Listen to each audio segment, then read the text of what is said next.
So what's the real difference between a gentle, rolling simmer and a super hot, blistering sear? Well, today we're going to master both of these essential skillet techniques by tackling two absolutely fantastic dishes. On one side, you've got the delicate, controlled poach you need for a perfect shakshuka, and on the other, the high-heat, aggressive sear that gets you unbelievably crispy tofu. See? Two completely different goals, which means two core methods. So let's break down the exact methods for both a controlled simmer and a high-heat sear. I'm telling you, these skills are going to transform the way you cook. Okay, first up, shakshuka. We're going to dive into mastering that controlled simmer. It's all about building a rich, deep-flavored sauce and poaching those eggs to absolute perfection. All right, here are the essentials. The ingredients are pretty simple, right? But the tool is key. You really want a wide skillet because that gives the sauce enough room to reduce. And you absolutely need a lid that fits well. That's how we're going to trap the steam to poach the eggs later. Step 1 is all about building that base layer of flavor. We'll start by sautéing the onion and pepper over medium heat until they get really soft and sweet. Then, the garlic and spices go in.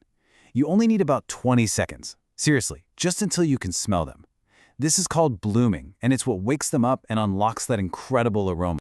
Next up, pour in your crushed tomatoes and bring the whole thing to a simmer over medium-low heat. Now this step is so important. Simmering slowly lets the water evaporate, which makes that tomato flavor way more intense and thickens the sauce until it's strong enough to actually hold our eggs. So the big question is, how do you know when it's ready? Here's the cue. You just drag a spoon right through the middle of the sauce. If it leaves a clean path that holds its shape for a second or two before filling back in, boom, your sauce has hit the perfect consistency. Once that sauce is nice and thick, use the back of your spoon to make little wells in it. Then you crack an egg into each one and get that lid on immediately. Trapping that steam is everything. It gently cooks the tops of the eggs while the bottoms are poaching in that amazing sauce. That's how you get a perfect, even cook. And here's your final check for doneness. After about 5 to 7 minutes, just give the pan a very gentle shake. This is what you're looking for. The white should be totally opaque and set, but the yolks should still have a definite jiggle to them. That's how you know you nailed it. All right, technique number 2, crispy tofu. Now we are shifting gears completely. We're going from that gentle simmer to a really intense, high-heat sear to get that perfect, almost glass-like crust. The ingredient list is pretty short, but what you choose really matters. You gotta use firm or extra firm tofu. It just has less water in it, which is the whole key to getting it crispy. Oh, and paper towels, they are your single most important tool for this recipe, seriously. Okay, first things first, we have got to get the water out. So wrap your block of tofu in paper towels and just press down on it, firmly. You will literally see the moisture seeping out. Just remember, water is the enemy of crispiness. Getting it out is the most important thing you can do to get that crunchy crust. Once it's dry and cut up, you're gonna season it with just salt. Yep, only salt for now. We're staying away from any liquid sauces at this point because they would just add moisture right back in, create steam, and completely prevent that beautiful crust from ever forming. Now, right before we even think about adding the tofu to the skillet, we have to talk about the single biggest mistake people make when they're trying to get a good sear on, well, on anything. Crowding the pan.